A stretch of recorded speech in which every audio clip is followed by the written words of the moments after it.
నమస్తే. తెలంగాణ రాష్ట్ర ప్రజల సపోర్ట్తో వాళ్ళ ఆశీర్వాదంతో వాళ్ళు సపోర్ట్ చేస్తున్న ఒక బలమైన నమ్మకంతో రీసెంట్గానే మనం పక్కా తెలంగాణ అనే యూట్యూబ్ ఛానల్ ఓపెన్ చేసుకోవడం జరిగింది. సో ఇప్పటికే కొంత గ్రౌండ్లో తిరిగే ప్రయత్నం చేస్తూ ఉన్నా. సో ఇంటర్వ్యూలు కూడా స్టార్ట్ చేద్దాం అనుకున్నా. సో ఇప్పుడు పక్కా తెలంగాణ ఈ ఛానల్ ముందుకు మొట్టమొదటి ఇంటర్వ్యూ తెలంగాణ ఉద్యమకారుడు. తెలంగాణ రాష్ట్రంలో పేద ప్రజలు ఇబ్బంది పడతా ఉంటే అటు అధికార పార్టీ ఇటు ప్రతిపక్ష పార్టీని ప్రతి నిమిషం ఏదో ఒక రకంగా చలనం తెప్పించే ప్రయత్నం చేస్తూ ఉన్న తెలంగాణ ఉద్యమ బిడ్డ గాదయ్యన్నయ్య గారు మన మొట్టమొదటి ఇంటర్వ్యూలో మన ముందుకు వచ్చారు. సార్ నమస్తే. నమస్తే సార్, తెలంగాణ రాష్ట్ర ప్రజలు మార్పు కోసం ఎట్లయితే మనందరం భాగస్వాములు అయితే రాష్ట్రంలో మార్పు వచ్చిందో, సో నేను అనుకున్నాను నిజంగా మార్పు వచ్చింది, పేద ప్రజల మార్పు దిశగా ప్రభుత్వం పనిచేస్తుందేమో అని నేను అనుకున్నాను. సో ఆ దిశగా ప్రభుత్వం పనిచేయనప్పుడు సో నేను అనుకున్నా మనం కూడా ఒక కొత్త ఎజెండాతో ముందుకు పోవాలి, అది ప్రజల ఎజెండా అయి ఉండాలన్న ఉద్దేశంతో ఈ పక్కా తెలంగాణ యూట్యూబ్ ఛానల్ స్టార్ట్ చేసి సార్. సో ఈ పక్కా తెలంగాణ యూట్యూబ్ ఛానల్ ఏ రకంగా ముందుకెళ్తే బాగుంటుందని మీరు అనుకుంటా ఉన్నారు? అంటే ఏదైతే మీరు పక్కా తెలంగాణ అనే ఒక టైటిల్ తోటి తెలంగాణ ప్రాంత ప్రజల ఉద్యమ ఆకాంక్షలు, అమరవీరుల ఆశయాలు ఇవైతే ప్రధానంగా ఇంకా మిగిలిపోయినటువంటివి. రాష్ట్ర సాధనలో అంటే 52, 53, 56, 69 ఉద్యమ విఫలం ఏదైతే మనందరికీ తెలిసిన విషయమే. దాని కారణాలు కూడా మనకు తెలుసు. అయితే ఆ రోజుల్లో విఫలమైనటువంటి దాన్ని 96, 97లో ప్రారంభించి 2001లో ఒక రాజకీయ పార్టీగా టీఆర్ఎస్ని ఏర్పాటు చేసుకొని 2014 పార్లమెంటు లోక్సభ రాజ్యసభలో బిల్లులు పాస్ చేసుకొని రాష్ట్రపతి చేత గెజిట్ విడుదల చేయించుకొని నూతన రాష్ట్ర ఆవిర్భావానికి జూన్ 2వ తేదీని ముహూర్తం పెట్టుకొని ఏదైతే ఈ జరిగిన పరంపర మొత్తంలో తెలంగాణ ఉద్యమ ఆకాంక్షలు అనేవి చాలా బలంగా తెలంగాణ ప్రజల్లోకి పోయినాయి. అది ఆదివాసీ ప్రాంతాలు కావచ్చు, గిరిజన ప్రాంతాలు కావచ్చు, దళిత వాడల్లో కావచ్చు, బహుజన వాడల్లో కావచ్చు, లేకపోతే బస్తీల్లో కావచ్చు, కాలనీలకు కావచ్చు, లేకపోతే ఉన్నత వర్గాలు నివసించేటువంటి even Banjara Hills, Jubilee Hills, Mahendra Hills, Reddy Hills, ఈ విధంగా హైదరాబాదులో ఉన్నటువంటి పెద్ద వ్యాపార కేంద్రాలుగా లేకపోతే రాజకీయ నాయకులు నివసించే ప్రాంతాల్లో కూడా తెలంగాణ వాదం నినాదం వెళ్ళిందనేది మనందరికీ తెలుసు. తెలంగాణ రాష్ట్ర ఏర్పాటు నినాదం అనేది అది ఒక్కరిది కాదు, ఒక పార్టీది కాదు, ఒక జెండాది కాదు, ఒక లీడర్ది కాదు, అది 4 కోట్ల ప్రజల భాగస్వామ్యంతో నడుస్తుంది అనేది మనం అందరం చూసినాం. ఎందుకంటే మరి ముఖ్యంగా మనం చూసినాం వంట వార్పులు, ఏ పార్టీ అని ఏమున్నదాడా అందరూ అన్ని పార్టీల జెండాలు పట్టుకొని వచ్చేది. నక్సలైట్ పార్టీలు, కమ్యూనిస్ట్ పార్టీలు, అంటే విప్లవ పార్టీలు, తర్వాత ఆడ టీడీపీ వాళ్ళు, కాంగ్రెస్ వాళ్ళు, టీఆర్ఎస్ వాళ్ళు, బీఎస్పీ వాళ్ళు, ఎన్ని రకాల పార్టీలు అయితే మన దగ్గర ఉన్నాయో పార్లమెంటరీ పార్టీలు, నాన్ పార్లమెంటరీ పార్టీలు అందరూ వంట వార్పులు అవపడేది. ఉన్నాయి.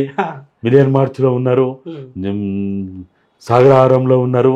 ఇట్లా తెలంగాణ ఉద్యమం అనేది ఒక్క మాటలో చెప్పాలంటే కూటికి లేని వాళ్ళు మొదలుకొని కోటీశ్వర్ల దాకా ప్రతి ఒక్కరు భాగస్వామ్యమై ఐఏఎస్లు, ఐపీఎస్లు, గ్రూప్ 1 ఆఫీసర్లు, ఉద్యోగస్తులు ప్రతి ఒక్కరని కాదు, ఈ విధంగా తెలంగాణ ఉద్యమంలో ఇంతమంది పాల్గొనడం వల్ల వచ్చింది. కాబట్టి ఆ వచ్చిన తెలంగాణ రాష్ట్ర ఏర్పాటులో ప్రతి ఒక్కరూ మా భాగస్వామ్యం ఏంది, మాకు దక్కిన ఫలితాలు ఏంటి అనేది ఎవరికి వాళ్ళు లెక్కలు వేసుకుంటే ఫస్ట్ టర్ము 5 ఏళ్ల కాలం 2014, 19 అనుకుంటే ముందే ఎలక్షన్లకు పోయినరు, 18లోనే అది జరిగింది.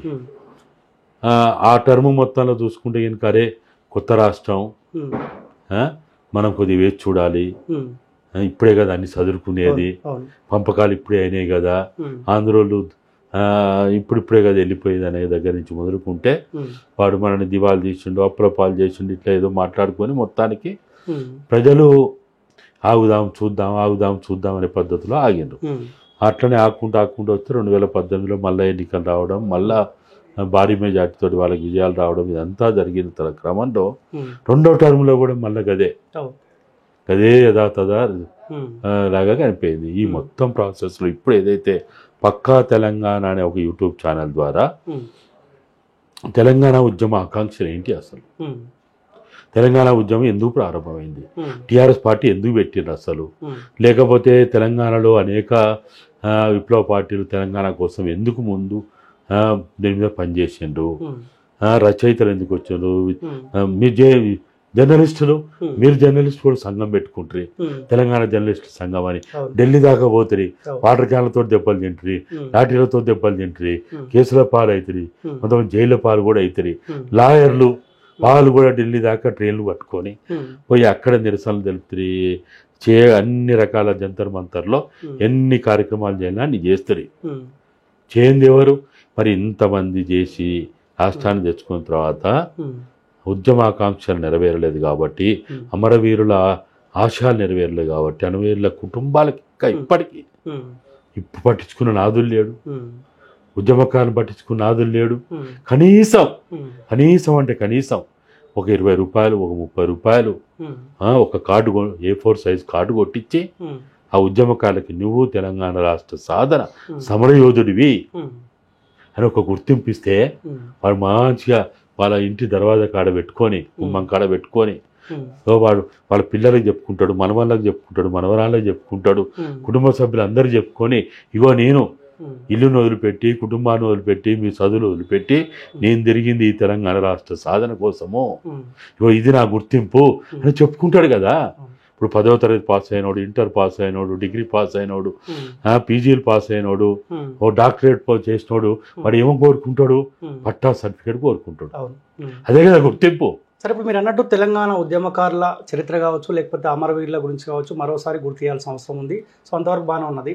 సో ఇప్పుడు ఉన్న పరిస్థితుల్లో కాంగ్రెస్ పార్టీ వచ్చి సంవత్సరాల గడుస్తున్న నేపథ్యంలో ఏ అంశం పైన పక్కా తెలంగాణ యూట్యూబ్ ఛానల్ కొట్లాడితే ప్రజల పక్షాన్ని నిలబడితే బాగుంటుందని మీరు అనుకుంటున్నారు?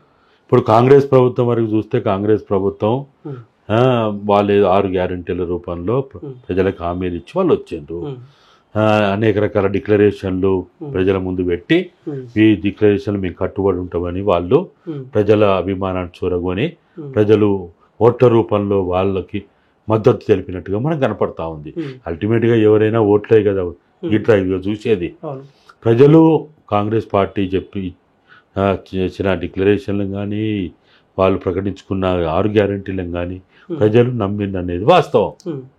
సరే, ఆ ప్రభుత్వం మీద వ్యతిరేకత ఉన్నప్పటికీ కుటుంబ పాలన అని, అవినీతి పాలన అని, దొరల పాలన అని, ఫామ్ హౌస్ పాలన అని ఎన్ని ఉన్నా అంతిమంగా కాంగ్రెస్ పార్టీ ఇచ్చిన ప్రకటనలు ఏవైతే ఉన్నాయో అవి చూసి వాళ్ళు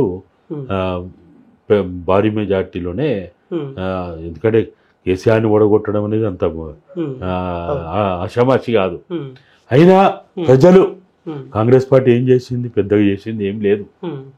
కానీ నా ముఖ్యమంత్రి మాట్లాడుకుంటూ కూడా గంతే ఉంది, గింతే చేస్తాం, ఎంత వచ్చినా కానీ ప్రజల కోసమే చేస్తాం కదా అన్న మాట అంటా ఉండు. సో పబ్లిక్ ఆ మాటను రిసీవ్ చేసుకొని నిజంగానే ముఖ్యమంత్రికి ఇబ్బంది అవుతుందేమో హామీలను నెరవేర్చే విషయంలో అని కొంత ప్రజలు ఆలోచించే అవకాశం ఉందా? ముఖ్యమంత్రి ఎందుకు ఆ మాటలు మాట్లాడి ఉంటాడు అంటే ఆయన ఒక్కడు మాట్లాడితే సరిపోదు. మొత్తంగా కాంగ్రెస్ పార్టీ మొత్తంగా, లేకపోతే ప్రభుత్వంలో ఉన్న వాళ్ళు మొత్తంగా మాట్లాడితే అది ప్రజల్లోకి వెళ్తుంది. ఆయన ప్రెస్ కాన్ఫరెన్స్లో అడ్రస్ చేస్తే ఎవరు పట్టించుకుంటారు? అవును, నువ్వు అంటున్నావు. ప్రభుత్వం ఏర్పాటు కాగానే వాళ్ళు ఒక వైట్ పేపర్ రూపంలో వాళ్ళు ఏదైతే అసెంబ్లీ సాక్షిగా వాళ్ళు మన రాబడేంది, మన ఖర్చులేంది, మన అప్పులేంది, మొత్తంగా కూడా గత ప్రభుత్వం చేసిన అప్పులన్నిటి కూడా అన్ని రంగాల వారిగా, వ్యవసాయ రంగం ఎంత చేసిండ్రు, పారిశ్రామిక రంగం ఏంది, నీటిపారుదల రంగం ఏంది, ఇట్లా మొత్తంగా కూడా కార్పొరేషన్ల ద్వారా చేసిన అప్పులేంది మనకు చూపించారు. సుమారు మొత్తంగా చూస్తే 7 లక్షల కోట్లు అనేది మనకు అప్పుడు లెక్క తేలింది. దీనికి నెలవారీ ఎంత వడ్డీ కడుతున్నాం, అసలు ఎంత కడుతున్నాం, మనకు వచ్చే ఆదాయం ఎంత అనేది ఏదైతే ప్రభుత్వం వచ్చిన కొత్తలో వైట్ పేపర్ రూపంలో ఉన్నది ఉన్నట్టుగా కళ్ళకు కనపడేటట్టు బయట పెట్టిండ్రో, ఇప్పుడు కూడా నెలవారీ మన రాబడి ఎంత, కేంద్రం నుంచి ఎంత మనకు నిధులు వస్తున్నాయి, రాష్ట్రం నుంచి మనకు వచ్చే రాబడి ఎంత అవుతున్నది, ఎందుకంటే డిఫరెంట్ ఎక్సైజు లేకపోతే రిజిస్ట్రేషన్ డిపార్ట్మెంటు, ఇతర డిపార్ట్మెంట్ల ద్వారా ఏదో కొంత వస్తుంది. ఇవాక కేంద్రం నుంచి జనాభా లెక్కల ప్రకారం రావాల్సిన వాట కానీ ఇవన్నీ మనకి పెట్రోల్ ద్వారా వచ్చేది కానీ, లేకపోతే ఇతర ఏవైతే మన కేంద్రం నుంచి రావాల్సిన నిధులు ఏవైతే రావాలో అవన్నీ చూసి వాటన్నిటిని ఇంకా ప్రతి నెల 30వ తారీఖు కల్లా లేకపోతే 1వ తారీఖు కల్లా ఇంత వచ్చింది, ఇంత ఖర్చు అయింది, దీనికి ఇట్లా అయింది దానికి ఇంక పెడితే అప్పుడు ప్రజలు నమ్ముతారు. ఇప్పుడు వీళ్ళు కూడా దగ్గర దగ్గర ఎంత 1,60,000 70,000 అప్పు చేసి పెట్టారు కదా. సార్ మీరు ఢిల్లీలో ఉన్న కాంగ్రెస్ పెద్దలతోటి మాట్లాడుతూ ఉంటారు చాలా మందితో మీకున్న సంబంధాలతోటి.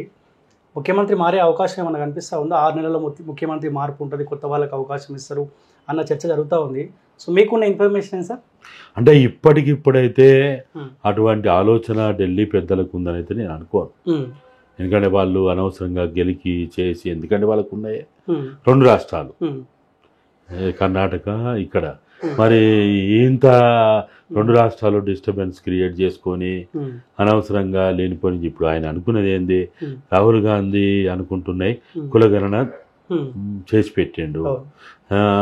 ఇంకా ఏవైతే అదానీ అంబానీలతోటి సంబంధాలు వద్దు, నువ్వు అసలు ఆ జోలికే పోకు అని అంటే దాదాపుగా కట్ చేసుకున్నట్టుగా కనపడతా ఉన్నది.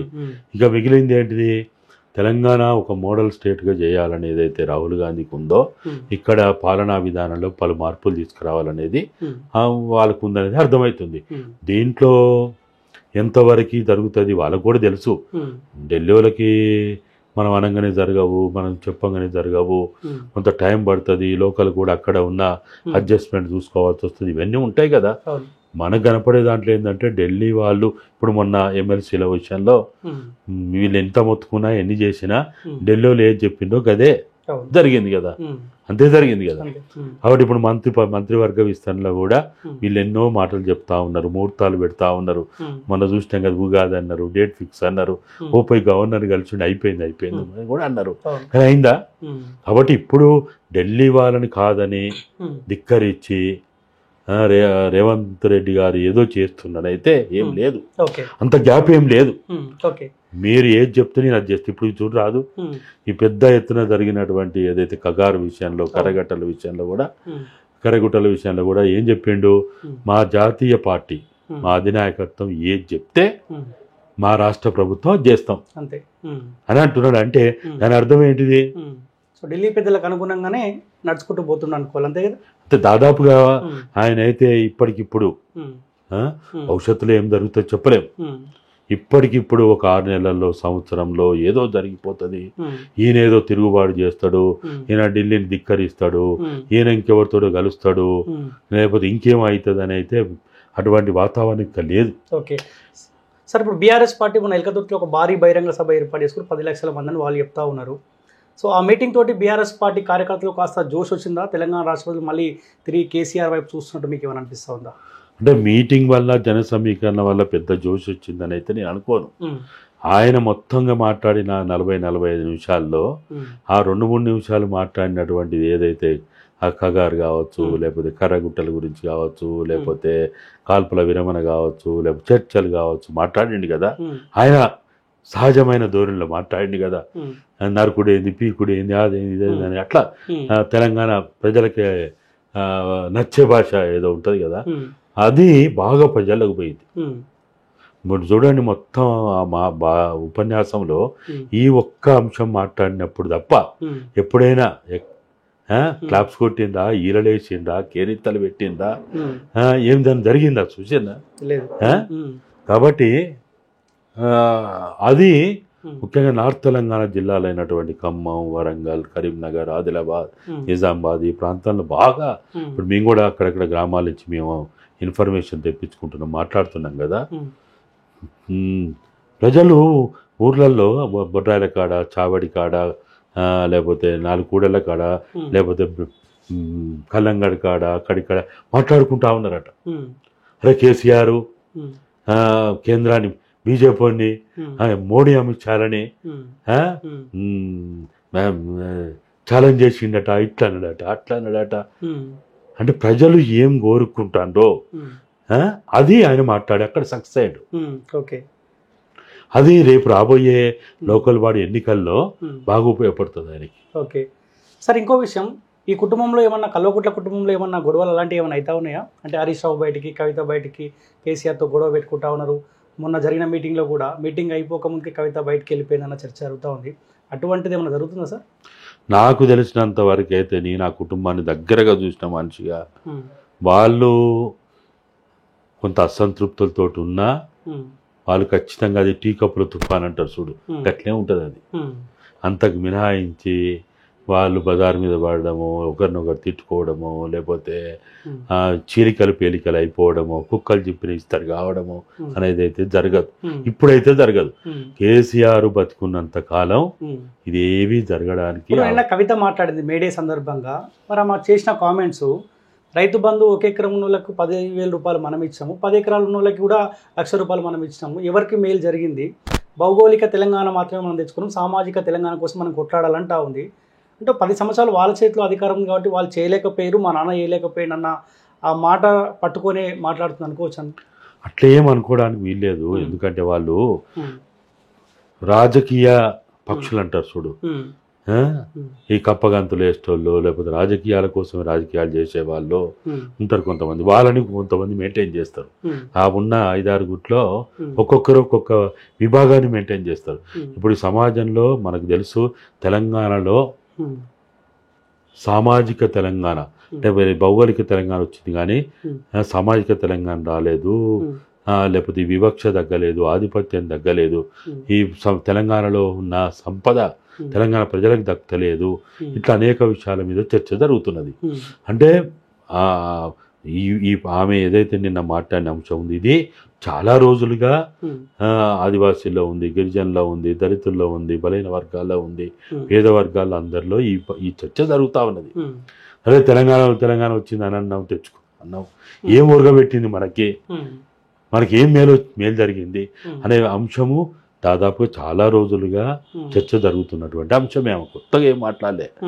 అయితే దీనికి ఒక సెక్షన్ ఉంది తెలంగాణ సమాజంలో, దీనికి ఒక ప్రాధాన్యత ఉంది, దీనికి ఒక సెక్షన్ ప్రజలు ఉన్నారు, దీనికి బుద్ధిజీవులు ఉన్నారు, దీనికోసం ఉద్యమకారులు ఉన్నారు, దీనికోసం పనిచేసే ఎవరైతే తెలంగాణ అభిమానులు ఉన్నారనే విషయం అందరికీ తెలుసు. కాబట్టి ఈ సెక్షన్కి మనం అట్రాక్ట్ చేసుకోవాలి.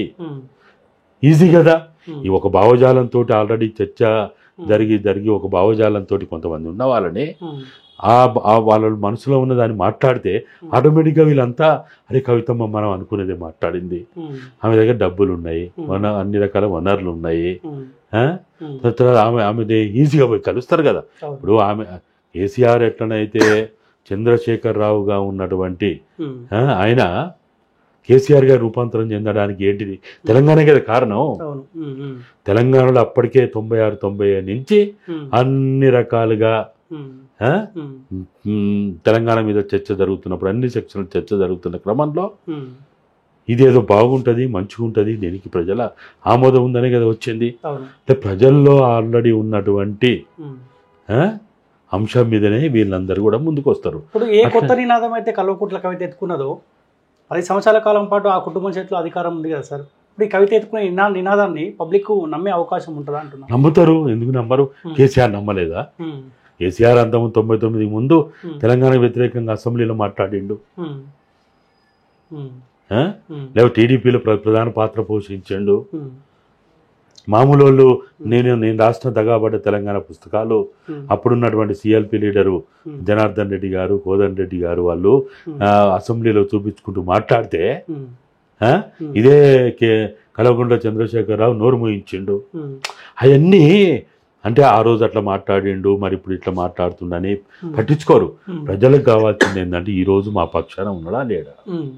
ఇప్పుడు సపోజ్ కాంగ్రెస్ ఛత్తీస్గఢ్లో క్యాంపులు పెట్టించుట్లో వాళ్ళు కూడా వాళ్ళ ప్రభుత్వం ఉన్నప్పుడు చేసారు. నువ్వు ఆ రోజు క్యాంపులు నువ్వే పెట్టించినావు, గ్రీన్ అంటూ చేసినావు, లేకపోతే ఇంకోటి చేసినావు, నువ్వు ఇలా మాట్లాడడానికి వీల్లేదని ఉండదు. రాజకీయాలు ఎప్పుడు అట్టు ఉండదు. అంటే ఇప్పుడు కవితను కేసీఆరే మాట్లాడిస్తున్నాను అనుకోవచ్చా, లేకపోతే స్వతహాగా కొత్త నినాదం ఎత్తుకుంటే, సో ఏ ప్రజలైతే మా కుటుంబానికి దూరం అయ్యారో నేను కొత్త నినాదం ఎత్తుకుంటే నాకు కాస్త దగ్గర అయ్యే అవకాశం ఉందని చెప్పి స్వతహాగానే మాట్లాడుతుందా, కేసీఆర్ మాట్లాడిస్తున్నాను అనుకోవచ్చా? అంటే మనం దీనికి ఏదో పెద్ద ప్రీ ప్లాన్ చేసుకొని దీనికి ఒక కుట్ర చేసి నువ్వు ఇట్లా చేయి నేను ఇట్లా చేస్తా అని మాట్లాడుకోవాల్సినంత అవసరం లేదు. పెరిఫరల్గా మాట్లాడుకుంటారు. దాని మీద ఏదైనా కూర్చొని పెన్ను పేపర్ పట్టుకొని రాసుకొని చేసి ఇవన్నీ ఉండవు. దీని ముహూర్తాలు పెట్టి చేద్దాం అన్నట్టు ఉండదు. జనరల్ అవగాహన ఏంటిది సమాజంలో మామూలుగా మాట్లాడుకున్నప్పుడు ఇట్లా అనుకుంటాను ఇట్లా అనుకుంటాను ఇట్లా అనుకుంటే ఇట్లా అనుకుంటారు, మనం ఏం చేస్తే బాగుంటుంది అనేదే ఉంటుంది. కానీ ఇటు హరీష్ని కూర్చోబెట్టి లేకపోతే కేటీఆర్ కూర్చోబెట్టి రాముని కూర్చోబెట్టి ఇటు కేసీఆర్ కూర్చొని కవితమ్మ కూర్చొని సంతోష్ కూర్చొని ఇంకెవరైనా కూర్చొని మాట్లాడుకొని చేసే అంటుండవు. అంటే అందులో మరీ ముఖ్యంగా కవితమ్మ స్వభావం ప్రకారము ఆమె చూస్తుంది, మూడు చూస్తుంది. ఓ మా నాన్న ఇట్లా మాట్లాడిండు, ఈ విషయాలు మాట్లాడిండు అంటే దాని దగ్గరగా ఉండే చూసుకుంటుంది. ఇప్పుడు ఆమె బతుకమ్మది పెట్టింది, ఇంకేదో పెట్టింది, జాగృతి అని పెట్టింది, ఇంకేదో చేసి మొన్న మహిళా బిల్లు అని ఏదో పని చేసింది, బీసీ రిజర్వేషన్ అని చేసింది. ఆమె అసలు బీఆర్ఎస్ పార్టీలో ఉందా లేదా వాస్తవంగానైతే ఇలా పార్టీ తెలుసుకోవాలి. బీఆర్ఎస్లో ఉన్న ఏ ఎమ్మెల్యే అయినా బీఆర్ఎస్లో ఉన్న ఏ ఎమ్మెల్సీ అయినా ఇట్లా చేస్తే కేసీఆర్ ఊకుంటాడా? ఊకుంటాడా?